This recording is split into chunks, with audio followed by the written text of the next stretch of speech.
Hello, dear friend, and welcome back to Mindcraft. Today, let's settle into a quiet space together to talk about a topic that isn't new, but holds the timeless key to unlocking inner peace: the power of now. We will explore how to free ourselves from the weight of the past and anxiety about the future, drawing from the profound teachings of Eckhart Tolle, one of the great spiritual teachers of our time. Before we begin, I invite you to find a small, comfortable corner for yourself. Perhaps you're sitting in your favorite chair, walking in a park, or resting. Wherever you are, allow yourself to be fully present right here. Take a deep breath in, and as you exhale slowly, release all the burdens of the day. Now, let's be honest with ourselves. Does your mind often wander? While eating a delicious meal, you find yourself thinking about an upcoming stressful meeting. While working, you're worrying about this month's electric bill. While spending time with a loved one, your mind drifts back to a past mistake, a word you regret saying. Our mind is like a restless monkey, swinging endlessly from the past to the future, then back to the past, rarely pausing on the sturdy branch of the present. This isn't just a fleeting distraction. For many of us, it's a constant state of being. We live our lives on autopilot, our bodies in one place while our minds are 1,000 miles away. We miss the taste of our food, the warmth of the sun, the genuine smile of a friend, all because we are lost in the labyrinth of our own thoughts. We live in a dreamlike state. We regret what has happened, the doors that have closed, the opportunities missed. We fear what is to come. The worst-case scenarios our minds invent, the challenges we're not sure we can overcome. The past becomes a prison of regret, and the future a thick fog of anxiety. And so we remain trapped between these two illusory worlds, forgetting that life is only ever happening right here, right now. In his classic book, The Power of Now, Eckhart Tolle points out a shocking yet incredibly simple truth. Your entire life unfolds only in this moment. The past and future are but illusions of the mind. This isn't a complex philosophy. Let's feel it together. The past is gone. It only exists as traces in your memory, as stories your mind retells. The future has never arrived. It is merely a projection, an imagination of the mind. The only thing that is real, the only thing you can feel, touch, and live in, is this present moment. So why is it so difficult for us to live in the present? Who is the culprit? Eckhart Tolle names this thief very clearly. It is the ego and the unobserved, incessant stream of thinking. Identifying the thief of the present, the ego and the pain body. Imagine there is a voice constantly speaking in your head, a voice that never falls silent. It comments, judges, compares, complains, likes, and dislikes. I look terrible today. Why did he say that to me? If only I had done things differently. I need to get that thing to be happy. That voice is the ego. It is not you, but we have identified with it so deeply that we believe it is who we are. We believe we are our thoughts. The ego thrives on a sense of separation. Me versus you, us versus them. It needs problems, conflict, and enemies to solidify its identity. A peaceful, unified state is a threat to its very existence. The egoic mind is structurally incapable of appreciating the richness of the now because the now holds no problems. It can only understand the world through the lens of problems to be solved, which requires the concept of time. This ego has a core characteristic. It cannot survive in the present moment. It needs time to live. It nourishes itself by pulling you into the past or pushing you into the future. The ego and the prison of the past, the rise of the pain body. When dwelling in the past, the ego tells you stories about who you are. It creates an identity. I am the person who failed at that project. I am the victim of a toxic relationship. I am someone who had an unhappy childhood. I used to be more successful and glorious than I am now. It also identifies with things: my car, my house, my beliefs, my knowledge. It creates a me that is defined by external forms and past events. By clinging to these identities, the ego reinforces its existence. It creates a story of me and my life, a story filled with pain, injustice, and regret. Eckhart Tolle introduces a crucial concept here: the pain body. This is a field of negative energy composed of painful emotions we've experienced in the past but have not fully processed. Every time you were hurt, angry, or sad without fully facing and accepting it, a residue of that emotional energy became trapped in your body and mind. Over the years, these energies accumulate, forming a semi-autonomous energy entity, the pain body.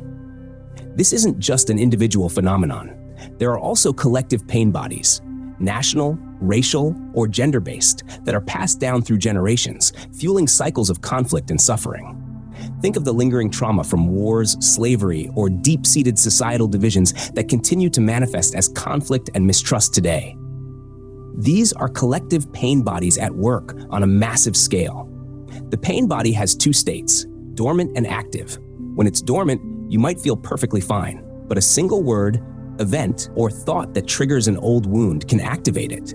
It awakens from its slumber and takes you over like a parasite.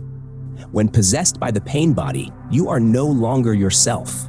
You see the world through the lens of old pain. You say hurtful things, act negatively, and create more suffering for yourself and others. It's an addiction to unhappiness. The frightening thing is, the pain body craves life, and its food is pain. So, unconsciously, it will seek or create situations that cause you more suffering.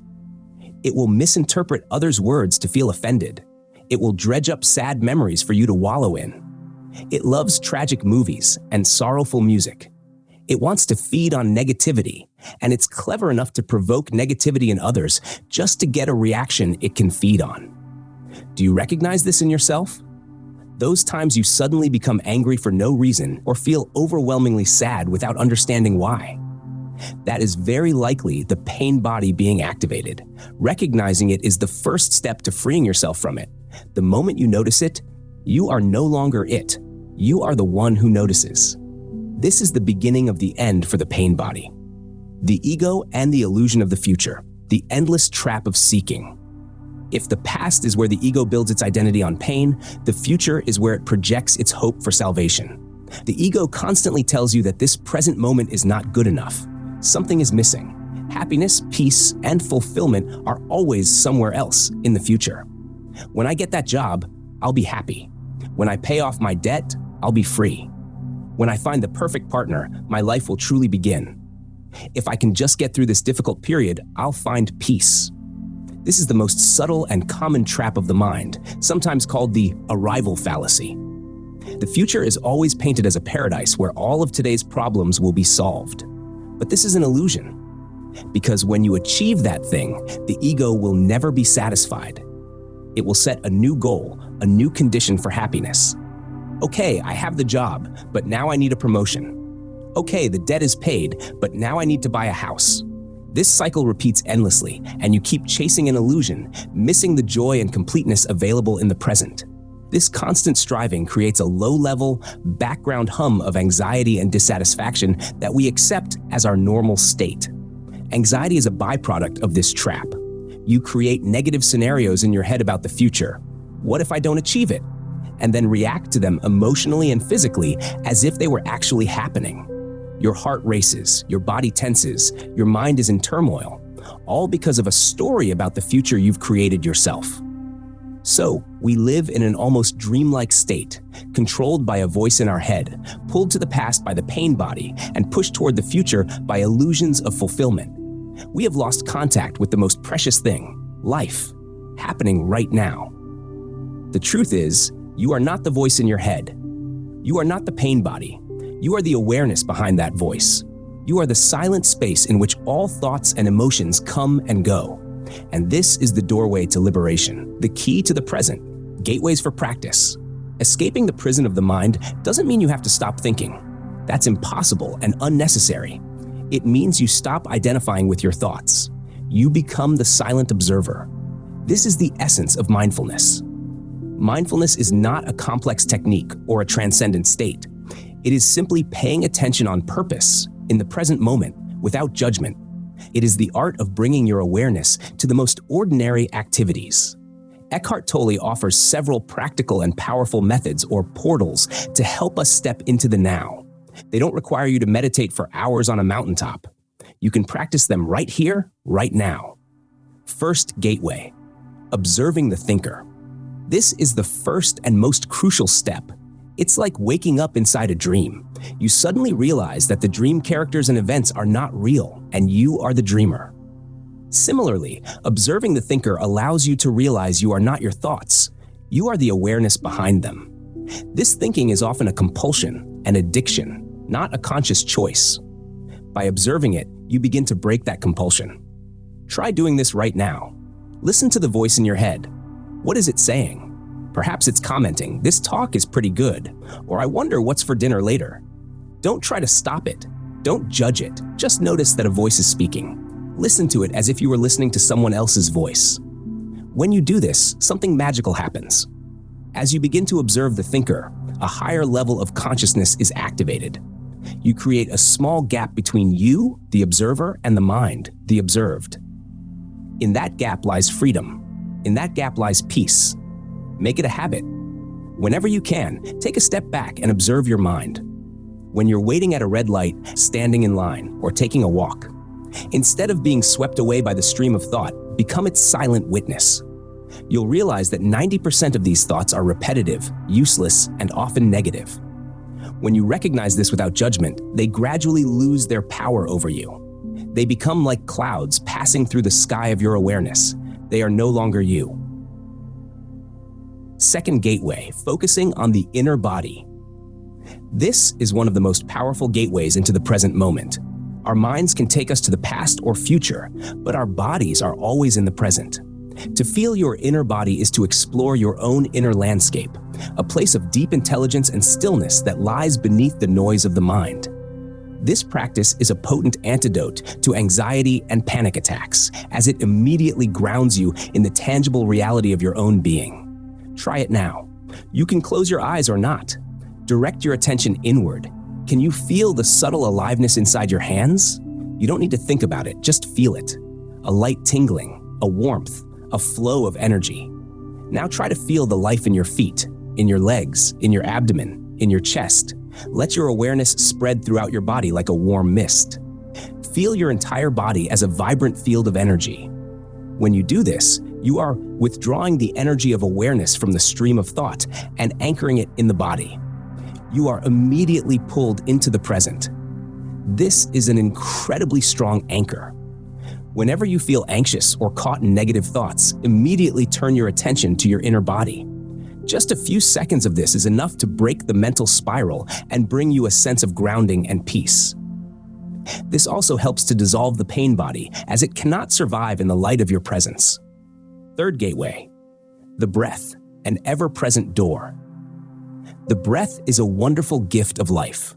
Like the body, the breath can only happen in the present. You cannot breathe for the past, nor can you breathe for the future. Every breath is a breath of the now. When you pay attention to your breath, you are also stepping into the present. You don't need to control your breath. Just observe it. Feel the air entering through your nostrils, filling your chest and abdomen. Then feel it gently leaving. Notice the brief pause between each inhalation and exhalation. Each breath is an anchor. When the mind wanders, gently bring it back to the sensation of breathing. There's no need for frustration or self-criticism. The mind's nature is to wander. The practice is the act of gently returning, again and again, with patience and kindness toward yourself. Just 2 or 3 conscious breaths, repeated many times throughout the day, can be a wonderful meditation to disengage from the mind. Fourth gateway, surrender to what is. This is a commonly misunderstood concept. It's crucial to distinguish surrender from resignation. Resignation is a negative, passive state of giving up, often accompanied by bitterness. I can't do anything about it, so I give up. Surrender, in Eckhart Tolle's sense, is an active, wise, and powerful state of non-resistance to the now. It's about asking yourself, what is my relationship with the present moment? And choosing to make it your friend, not your enemy. Surrender is not weakness. It is a recognition that fighting reality is a futile and exhausting battle. The true power lies in aligning yourself with the flow of life, rather than pushing against it. Surrender means accepting this present moment without resistance. Our minds have an ingrained habit of labeling every experience, good, bad, this shouldn't be happening. This judgment and inner resistance create most of our unnecessary suffering. Pain is inevitable, but suffering is often self-created through resistance. For example, you're stuck in traffic. Surrender in this situation means, okay, I am stuck in traffic. This is the reality of this moment. You take a deep breath. You accept the isness of the situation. You don't have to like it. You just have to allow it to be. From that space of acceptance, you can act more wisely. Apply this to everything in life: a physical pain, a criticism, a disappointment, a failed plan. Instead of immediately resisting with, "I don't want this," try to pause and tell yourself, "It is here. Let it be for this moment." When you surrender to a difficult emotion like grief, you don't fight it or deny it. You create a space for it to be felt, to move through you, and ultimately, to be released. You will be surprised at the peace and strength that arise from that simple acceptance. When you no longer waste energy fighting the unchangeable reality of the present, you have all your energy available to act intelligently and effectively. Fifth gateway: the fullness of your senses. Another direct portal to the present moment is through your senses. Your mind can be in the past or future, but your senses can only operate in the now. To be fully in your senses is to be fully in the present. This doesn't require any special effort. Simply choose one sense and dive into it completely. Sight. Look at an object in front of you: a flower, a pen, a cloud in the sky. Don't label it with your mind. Just see it. Notice its color, its texture, the way the light falls on it. Look at it as if you've never seen it before, with a sense of wonder. Sound. Close your eyes and just listen. What do you hear? Don't label the sounds as car, bird, air conditioner. Just hear the vibrations. Notice the layers of sound, the close sounds, the distant sounds, and the silence that underlies them all. Touch. Feel the texture of your clothes on your skin. Feel the warmth of a cup in your hands. Feel the breeze on your face. Bring your full attention to the physical sensation. Smell and taste. When you eat or drink, do it with full attention. Smell the aroma before you taste. Notice the complex flavors as they unfold in your mouth. By consciously engaging your senses, you pull your awareness out of the compulsive thinking mind and anchor it firmly in the reality of the now. Practice. A short meditation to guide you to the present. Now, Mindcraft invites you to join in a short meditation. Words and theories can only take us so far. Direct experience is what truly brings about transformation. The intention here is not to achieve a perfect state of no thought, but simply to practice the gentle art of returning again and again to the anchor of the now. If possible, find a quiet place where you won't be disturbed for the next 10 to 15 minutes. You can sit on a chair with your back straight but comfortable and your feet flat on the floor. Or you can sit cross-legged on a cushion. Let your hands rest gently on your thighs, palms up or down. And now gently close your eyes. Let's begin by bringing your attention to your body. Feel the points of contact between your body and the chair, the floor. Feel the weight of your body being supported by the earth. Allow yourself to relax into that support. Take a deep breath in through your nose, feeling your belly expand, and exhale slowly through your mouth, letting go of all tension, all worries. Let's do that again. Inhale deeply, bringing in freshness and energy. And as you exhale, relax your shoulders, release your jaw, and soften the muscles in your face, especially the area between your eyebrows. Now, let your breath return to its natural rhythm. Don't try to control it. Simply observe. Bring your attention to the sensation of the breath as it enters and leaves your body. Feel the cool air at the tip of your nostrils as you inhale. Feel the warmer stream of air as you exhale. Or you can observe the gentle rise and fall of your abdomen. Choose one spot and anchor your attention there. Breathing in, I know I am breathing in. Breathing out, I know I am breathing out. Your mind will likely start to wander. It will think about the past, the future, the sounds around you. It will plan, worry, remember. This is completely normal. It's the nature of the mind. When you notice you are thinking, don't judge or get frustrated with yourself. Simply and gently acknowledge, a thought. And then, with the tenderness of a mother guiding her child, bring your attention back to the breath. Every time you do this, you are strengthening the muscle of mindfulness. You are affirming that you are the master, not the slave of your mind. Now, expand your awareness from the breath to your entire body. Let's try to feel the inner body we talked about. Start with your hands. Can you feel the aliveness tingling in your palms and fingers? A subtle vibration, a sense of warmth. Just feel.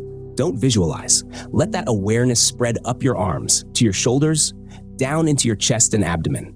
Feel the gentle rise and fall with each breath.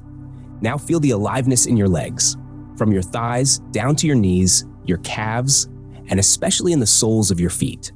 Feel the vibrant energy there. Now try to feel your entire body as a single, unified field of energy, alive and breathing. You don't have to go anywhere. You don't have to do anything. Simply be here, fully present in your own body. This is your home. This is your anchor in the present moment. If there is any discomfort or pain in your body, don't resist it. Bring your attention and your breath to that area. Breathe with it. Allow it to exist within your field of awareness. Just observe it without labeling it bad or painful. You might find that when observed, its intensity can change. Remember, you are not the thoughts that drift through your mind. You are not the emotions that come and go. You are the silent, vast awareness in which all of these things are allowed to happen. You are the sky. Thoughts and emotions are just the clouds. In these final few moments, let go of all techniques. Just sit here, in stillness, aware of your own existence, aware of the I am. A simple sense of being, before it gets overlaid with any story. Now, slowly bring your attention back to your breath. Take a deep breath in and a slow breath out. Feel your body sitting on the chair again. Listen to the sounds around you, but without judging them. Simply register them as vibrations in space. When you are ready, gently wiggle your fingers and toes, and slowly open your eyes, looking around as if seeing things for the very first time. Welcome back. How do you feel? Perhaps you feel calmer, more still, more grounded. Don't just jump up and rush back into your day. Try to integrate this stillness. Let it seep into your very next action, whether it's standing up, walking, or taking a sip of water. Carry this feeling with you. The goal is not just to have a peaceful meditation, but to bring that peace into your life. The present moment in daily life and relationships. The true power of mindfulness is revealed when you bring it into your everyday interactions. This is where the practice moves from a personal exercise to a transformative force in your life, making the present moment your home. Eckhart Tolle calls this creating gaps in the incessant stream of thought. When washing your hands, instead of thinking about the next thing, really feel. Feel the temperature of the water on your skin. Feel the softness of the soap. Listen to the sound of the running water. It's only 15 seconds, but it's 15 seconds that you have truly lived. When drinking a cup of tea, don't drink it while scrolling on your phone. Look at the color of the tea. Smell its aroma. Feel the warmth of the cup in your hands. Taste each sip completely. Turn this simple act into a ritual of presence. When walking from one room to another or to your car, pay attention to each step. Feel the contact of your feet on the ground. Feel the movement of your body. Instead of rushing, walk consciously. When waiting for a red light, for an elevator, in a checkout line, these are wonderful opportunities to practice. Instead of getting annoyed and seeing it as wasted time, use it to return to the present. Feel your breath. Feel your inner body. Look around without judgment. Turn waiting into a gift of stillness. Presence in relationships. The greatest gift. Most relationship conflicts arise from the ego and the pain body. The ego needs to be right to defend its position. The pain body loves drama and feeds on the negative reactions of others. The greatest gift you can give to another person, a partner, a child, a friend, is the gift of your presence. When listening to someone, this is a fantastic gift. Most of the time when we listen, we aren't really listening. We are busy preparing our response, judging what they're saying, or waiting for our turn to speak. Try, just once, to listen with your full attention. Listen not just with your ears, but with your whole being. Create a space of awareness for their words, for the silences between the words. This means you are also aware of your own inner state.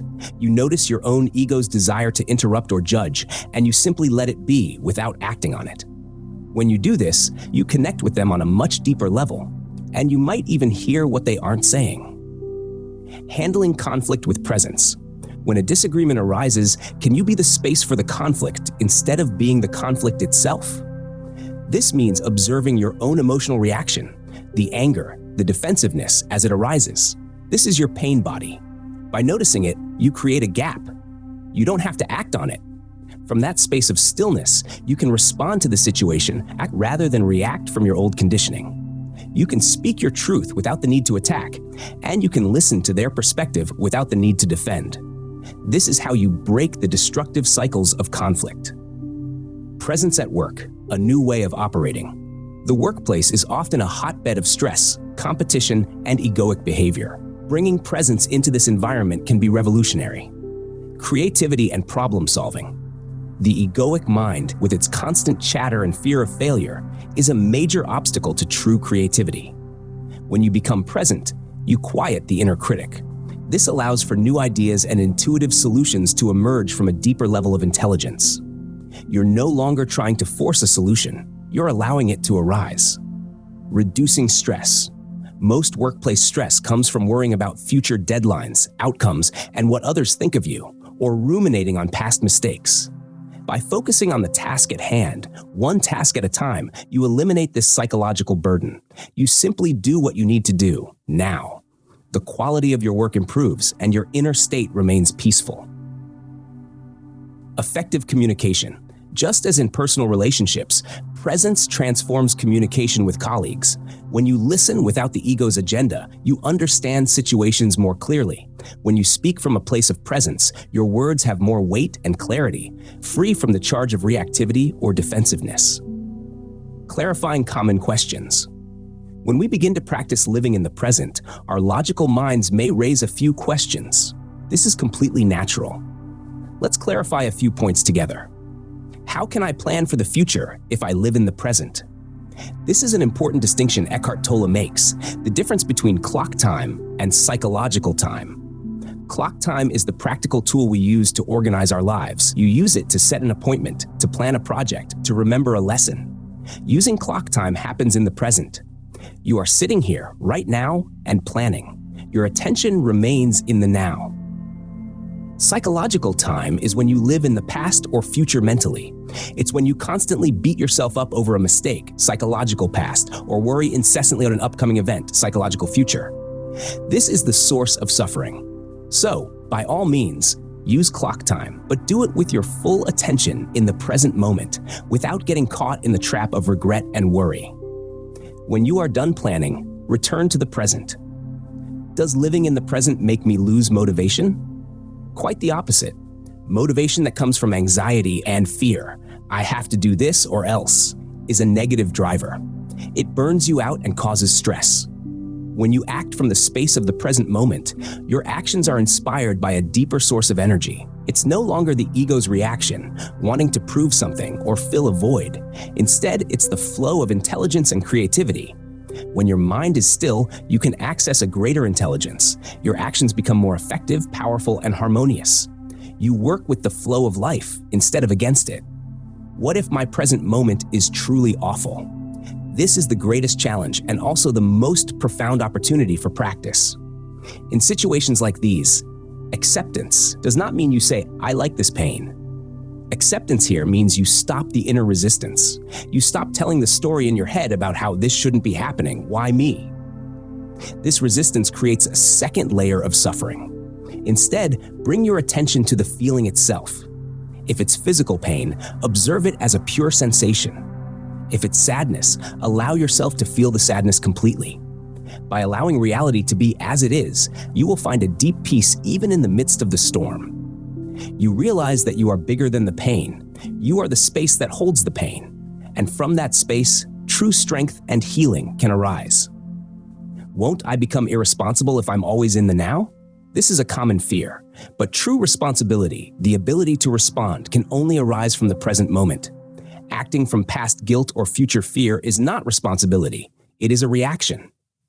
When you are fully present, you are fully aware of what the situation requires of you now. Your actions become precise, appropriate, and powerful because they are not clouded by the baggage of the past or the anxieties of the future. You become more, not less, responsible. Is this practice selfish? Focusing on your inner state may seem selfish in a world that values external action. However, the most significant change you can bring to the world is the change in your own state of consciousness. An unconscious, reactive person spreads conflict and negativity, no matter how good their intentions are. A present, conscious person brings peace and sanity into every interaction and every situation they encounter. By healing yourself, you contribute to the healing of the world. Your presence is your greatest contribution. Dear friend, the journey back to the present is a lifelong one. There will be days when you feel very mindful and peaceful. There will also be days when your mind is like a storm and the pain body rises up strongly. Treat yourself with patience and compassion. Every moment is a new opportunity to begin again. Every breath is an invitation to come home. This isn't about achieving perfection. It's about the gentle, persistent practice of returning. The liberation we seek is not in some distant future. It's not in changing our external circumstances. It is right here, right now, in your ability to disidentify from your mind and realize your true nature, the silent, vast awareness. The past has no power over you unless you allow it to. The future is just a concept. The only thing you ever truly have is this moment. And in this moment, everything is okay. In this moment, you have power. In this moment, you find peace. Let the present be your teacher, your friend, your refuge. Practice observing your thoughts, feeling your body, focusing on your breath, and accepting reality. Gradually, you will find yourself less anxious, less regretful. You will find that life becomes more vibrant and miraculous because for the first time, you are truly present to witness it. This is the art of a peaceful mind, the art of Mindcraft. It's not a destination, but a path, a way of living, a path back to yourself in each precious moment of the now. Thank you for listening and for joining Mindcraft on this journey. I wish you a peaceful day, and may you always find serenity in every beat of life, right here and right now. Start with just one conscious breath after this video ends. That is all it takes to begin.